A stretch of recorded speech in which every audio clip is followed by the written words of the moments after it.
Hi అండి, welcome back to the అమ్మ boss channel. నేను మీ లక్ష్మిని. ఎర్లియర్ వీడియోలో మీకు మంగిన బీచ్కి వెళ్ళి మేము అక్కడ కార్తీక స్నానాలు చేసామని చూపించాను కదా ప్రీవియస్ వీడియోలో. అలానే అక్కడ పూజ అంతా కంప్లీట్ అయిన తర్వాత మేము నెక్స్ట్ వచ్చేసరికి మాకు ఈ మంగిన బీచ్కి దగ్గరలో ఒక 10 కిలోమీటర్లో పక్కనే రోడ్డు హైవే పక్కనే ఉంటుంది నాగేశ్వరి ఆలయం. అక్కడ మనకి రామేశ్వరంలో మనకి ఎలా అయితే ఒక 21 బావి ఉంటుందో అట్ ద సేమ్ టైం ఇక్కడ కూడా మనకి 12 బావులు ఉంటాయి. దీనిని మనం దత్త రామేశ్వరం అని కూడా అంటారు. ఇక్కడ అందరూ ఈ మచిలీపట్నం వాళ్ళలో ఎవరైతే ఉన్నారో తప్పక వాళ్ళు పక్కా విజిట్ చేసి ఉంటారు. సో వాళ్ళందరూ వచ్చేసరికి దీనిని దత్త రామేశ్వరం అని పిలుస్తూ ఉంటారు. ఎందుకని అంటే ఇక్కడ 12 బావులు ఉన్నాయి. సో ఈ 12 బావులను ఎవరు బిల్డ్ చేశారు అని అంటే 1991లో మనకి ఇక్కడ ఒక సునామీ తుఫాన్లు ఎక్కువ వచ్చాయంట ఈ ప్రాంతంలో. అప్పుడు ఏం చేశారంటే వాటిని వీళ్ళు ఓవర్కమ్ చేయడానికి, టెంపుల్ని కొంచెం రక్షించుకోవడానికి ఏం చేశారు అంటే ఇక్కడ దత్తాత్రేయ స్వామి అనే ఆయన వచ్చి ఇక్కడ ఈ 12 బావులని తవ్వించారంట. కానీ ఇక్కడ మనకి ఫేమస్ ఏంటంటే ఈ 12 బావులు తవ్వించినారు కదా, తవ్వితే ఈ పక్కనే ఉంటాయి. ఈ 12 బావులలోనూ 12 రకాల రుచులు ఉంటాయి. అది మనకి ఒక హిస్టరీ నిజం చెప్పాలి అంటే. అలా ఎలా మనం ఒక బావి తవ్వించిన ఒక బావి అంటే మనకి కింద ఉన్న సర్కిల్ మొత్తం మనకి ఎలా ఉంటుంది, వాటర్ అంతా ఒకలానే ఉంటుంది. కానీ ఇక్కడ ఏంటంటే ఒక్కొక్క బావిలో ఒక్కొక్క రకమైన రుచులు ఉంటాయి. కానీ ఈ వాటర్ తాగితే హెల్త్ ఇష్యూస్ అన్నీ ఉండవు అని ఇక్కడ టెంపుల్లో ఉన్న పూజారులు చెప్తూ ఉంటారు. ఈ 12 బావుల పేర్లు వచ్చేసరికి పంప ఒకటి, పద్మ ఒకటి, నరహరి ఒకటి, శ్రీ గణపతి ఒకటి, శ్రీ దత్త ఒకటి, అంగా ఒకటి. సో ఇంకా 12 బావులు ఉంటాయి. కాబట్టి ఈ 12 బావుల్లోనూ మనం ఒక్కొక్క బావి దగ్గరికి వెళ్ళి మనం నీళ్ళు చల్లుకోవచ్చు. అట్ ద సేమ్ టైం మనం వాటర్తో స్నానం చేసేసి అక్కడే ఉన్న శివాలయంలోకి వెళ్ళి పూజ చేసుకొని మనం బయటికి రావచ్చు. కానీ మీరు ఎప్పుడైనా మంగినపూడి బీచ్కి వెళ్తే తప్పక విజిట్ చేయాల్సిన టెంపుల్ అండి. ఇక్కడ మనం రామేశ్వరంలో వెళ్ళి మనం బావులతో స్నానం చేసి వస్తాం కదా, సేమ్ లైక్ దట్. ఇక్కడ కూడా మనం దత్త రామేశ్వరం అని అంటారు ఈ టెంపుల్ని. అంత ఫేమస్ ఇక్కడ. సో కార్తీక పౌర్ణమి రోజు అయితే మనకి చాలా ఫుల్ రష్ ఉంటుంది. మేమైతే ఇక్కడికి వచ్చేసరికి కార్తీక పౌర్ణమి అయినాక వచ్చాం కాబట్టి మాకు కొంచెం తక్కువ ఉంది. ఇక్కడ మీరు చూడొచ్చు శివుడి టెంపుల్.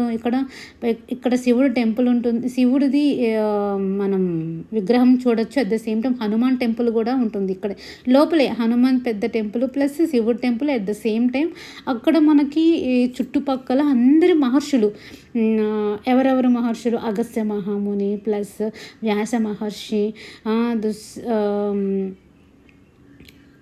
నారద మహర్షి. సో ఎవరైతే మనకి ఋషులు మహామునులు ఉన్నారో వాళ్ళందరి పేర్లని చుట్టుపక్కల చూడొచ్చు. అట్ ద సేమ్ టైం మనకి టెంపుల్ పైన ఆర్కిటెక్చర్ చుట్టూ శివలింగాలు ఉంటాయండి. ఆ ఆర్కిటెక్చర్ కూడా చాలా అంటే చాలా బాగుంటుంది. మస్ట్ విజిటెడ్ ప్లేస్ నేను చెప్తున్నా. ప్లస్ టెంపుల్ లోపల మనకి ఈ వాటర్ని వాళ్ళు ఒక టికెట్ ఇస్తే ఆ టికెట్ ద్వారా మన లోపల వెళ్ళి ఈ వాటర్ వాళ్ళు ఒక చెంబులు ఇస్తారు. ఆ చెంబుల్లో మనం వాటర్ తీసుకుని అక్కడ మనం దేవుడికి అభిషేకం చేసుకోవచ్చు. ఆ పాసిబిలిటీ కూడా ఉంది. ఆ టెంపుల్ వాళ్ళు అది కూడా మనకి ఇచ్చారు. అంటే ఇక్కడ బావిల్లో ఉన్న వాటర్ని మనం అక్కడ అభిషేకం చేసుకోవచ్చు అన్నట్టు కూడా పెట్టారు అక్కడ. మీకు అక్కడ లోపలికి వెళ్ళి మీకు కనిపిస్తూనే ఉంటుంది. బయటే ఉంటాయి మనకి స్టీల్ ఇవి ఒకటి పెట్టి దానిలో వాటర్ పెట్టి ఇస్తారు. No issues on that. అక్కడ మనం ఇక్కడే వాటర్ తీసుకుని అక్కడ శివలింగం ఉంటుంది. ఆ శివలింగం మీద అభిషేకం చేసుకోవచ్చు. ఈ వాటర్ తీసుకొచ్చి ఇలా ఉంటుంది కదా, తిరిగి ప్లస్ అభిషేకం చేసుకోవచ్చు. ఇన్ని అభిషేకాలు చేయొచ్చు. ప్లస్ ఇన్నిసార్లు వాటర్ పోస్తాం శివలింగం మీద అని కొన్ని మొక్కులు ఉంటాయి. ఆ మొక్కులు కూడా ఇక్కడ చెల్లించుకుంటారు. బట్ ఇక్కడ వాట్ ఎవర్ ఇట్ ఈస్ మనం వాటర్ తాగుతాం కదా ఈ 12 బావుల్లో. ఇక్కడైతే అన్ని రోగాలు అయితే నయమైపోతాయి. మనం కొంచెం పాజిటివ్ ఎనర్జీ వస్తుందని చాలామంది చెప్పారు. సో మీరు కూడా ఒక్కసారి మంగిన బీచ్ వెళ్ళినప్పుడు తప్పక మీరు విజిట్ చేయండి.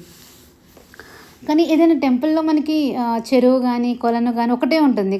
కానీ ఇక్కడ ఏంటంటే 12 బావులు ఒకే చోట ఉంటాయి. కానీ సంథింగ్ వాళ్ళు ఈ 12 బావులు దత్తాత్రేయ స్వామి వారు బిల్డ్ చేసేటప్పుడు ఆయన ఒక బావి తర్వాత ఒక బావే కట్టారు. అంటే మనకి అండర్ గ్రౌండ్‌లో ఒకే వాటర్ ఉంటుంది, వాటర్ ఫ్లో. బట్ కానీ ఇక్కడ డిఫరెంట్ వాటర్స్ ఉన్నాయి అంటే సంథింగ్ ఇన్సైడ్ ఏదో ఇంక హిస్టరీ ఏదో ఉంటుంది. బట్ మనం ఇక్కడ ఐడెంటిఫై చేస్తే తప్పక మనకు తెలుస్తుంది. తప్పక నాకు తెలిసినప్పుడు పక్కా మీకు షేర్ చేస్తాను. మేమైతే ఇక్కడ వచ్చి ఈ 12 బావులలో మేము స్నానాలు చేసిన తర్వాత వెళ్ళి అక్కడ శివాలయంలో మేము పూజ చేసుకున్నాము. పూజ చేసుకుని మేము పాండురంగం టెంపుల్, స్వామి టెంపుల్ దగ్గరికి వెళ్ళాము. మీరు చూడొచ్చు ఇక్కడ లోపల అంతా ఇది. సో ఇది వచ్చేసరికి చరక మహర్షి, నేను ఆల్రెడీ చెప్పాను కదా అక్కడ. జస్ట్ ఇక్కడ అందరూ మహర్షులు ఉంటారు. ప్లస్ చుట్టుపక్కల అన్ని శివలింగాలు ఉంటాయి ఆర్కిటెక్చర్లో. చెట్లు కూడా ఉసిరి చెట్టు, కార్తీక మాసంలో ఉసిరి చెట్టు కింద ఒక దీపారాధన చేయాలి అని చాగంటి గారు చెప్తూ ఉంటారు కదా మనకి. సో మనం తప్పక ఎప్పుడైనా కార్తీక సోమవారం చాలా అంటే చాలా ప్రీతికరం కదా. ఆ టైంలో మీరు వచ్చి ఇక్కడ ఉసిరి చెట్టు కింద ఉసిరి దీపం పెట్టచ్చు. ప్లస్ రావి చెట్టు ఉంది, వేప చెట్టు ఉంది, శివుడి విగ్రహాలు ఉంటాయి. మనం అక్కడే పూజ చేసుకొని అక్కడే మనం చక్కగాను కార్తీక పౌర్ణమి రోజు అయితే వచ్చి 365 రోజు ఒత్తులు వెలిగిస్తారు కదా, అది చక్కగా వెలిగించవచ్చు. చాలా స్పేషియస్గా ఉందండి. మనకి ఎంతమంది జనం వచ్చినా కానీ ఇరుకు ఉంటుంది, లోపల స్వామివారి దర్శనం చేసుకోవడానికి ఇబ్బందిగా ఉంటుంది అనే బాధ అయితే ఉండదు. ఇక్కడ ప్రసాదాలు కానీ చాలా టేస్ట్ ఉంటుంది. నేను పులిహోర తీసుకున్నాను, చాలా అంటే చాలా బాగుంది పులిహోర కూడా. నేను మీకు చూపిస్తున్నాను కదా, చూడండి. ఇటు చుట్టుపక్కల అన్నీ మనకి సరౌండింగ్స్ అన్నీ వీళ్ళు మహర్షులది పెట్టారు. ఎందుకంటే పూర్వకాలంలోనూ చాలామంది శివుడిది చాలా అంటే చాలా కార్తీక మాసాలు చేసేవాళ్ళంట. కార్తీక పురాణంలో మనం వింటుంటాం కదా, జనక మహారాజునికి చెప్తూ ఉంటారు ఈ స్టోరీస్ అన్నీ. కార్తీక పురాణంలో ప్రతి స్టోరీ చెప్తూ ఉంటారు. అవి చాలా చాలా బాగుంటాయి. సో నెక్స్ట్ మేము బయటకు వెళ్తున్నాం. మా ఆంటీ వాళ్ళు వీళ్ళందరూ కలిసి స్నానాలు చేశారు. స్నానాలు చేసి ఇంకా అక్కడికి వెళ్ళి పూజ చేసాం. నేను వచ్చేసరికి అక్కడ ధ్వజస్తంభం ముందర మళ్ళీ గుత్తి ఒత్తుతో దీపారాధన చేసి ప్లస్ నారికేల ద్వీపం అయితే పెట్టేశాను నేను. ఇది టెంపుల్ లోపల ఉన్న టెంపుల్ ఆర్కిటెక్చర్ ప్లస్ టెంపుల్. మనకి అక్కడ చూడండి, అక్కడ టికెట్స్ తీసుకోవచ్చు. మనకి ఈవెన్ రామేశ్వరం లోపలికి వెళ్ళడానికి కూడా మనకి టికెట్ ఉంది. కానీ ఆ టికెట్ అంతా ఉండదండి, జస్ట్ 10 రూపీసే ఉంటుంది. మనకి అంత ఎక్కువ కూడా బడ్జెట్ కూడా పెట్టారు వీళ్ళు. సో ఎవ్రీబడి మనం వెళ్ళాలి అన్న ఒక హోప్తోనే వాళ్ళు టికెట్ ప్రైజెస్ కూడా చాలా రీజనబుల్గా ఉంటాయి. మీరు వెళ్ళి తీసుకొని అక్కడికి వెళ్ళి స్నానం కూడా చేయొచ్చు. కొంతమంది వచ్చి నీళ్ళు చల్లుకొని వెళ్తారు, టైం లేని వాళ్ళు కూడాను. జస్ట్ రోడ్డు పక్కనే ఉంటుంది కదా వాళ్ళు వెళ్ళేసి. సో మనం గర్భగుడి లోపల తీద్దామనుకుంటే అక్కడ ఫొటోస్ నాట్ అలౌడ్. కాబట్టి నేను గర్భగుడి లోపల ఉన్న స్వామివారిని మీకు చూపించట్లేదు. కానీ మాత్రం మీరు తప్పక విజిట్ చేయవలసిన ఒక ప్లేస్ అని నేనైతే చెప్పగలను. ఎందుకంటే ఇక్కడ చాలా వరకు ఈ మచిలీపట్నంలో ఇది ఒక పోర్ట్ ఏరియా ప్లస్ సముద్రం ఉంటుంది పక్కనే.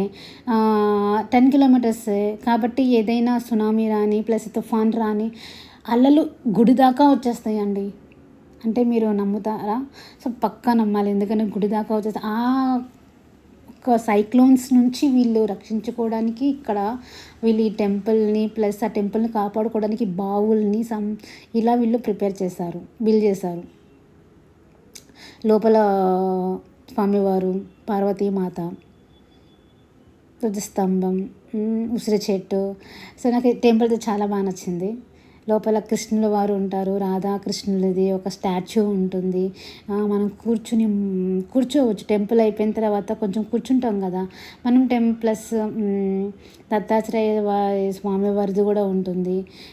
ఇవన్నీ టెంపుల్స్ చూడండి, చుట్టూ ఇదంతా చాలా స్పేషియస్గా ఉంటుంది.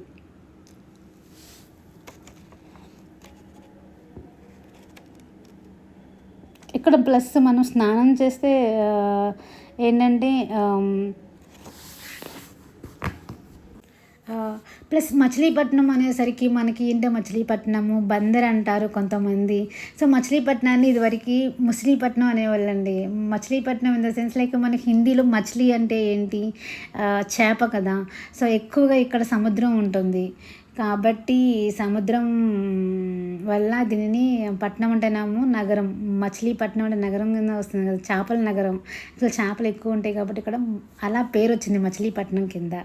సో ఎక్కువగా పోర్ట్ ఏరియా ఇది మనం చూడొచ్చు. సో మీకు ఈ వీడియో నచ్చితే please like and subscribe my channel. Thank you for watching.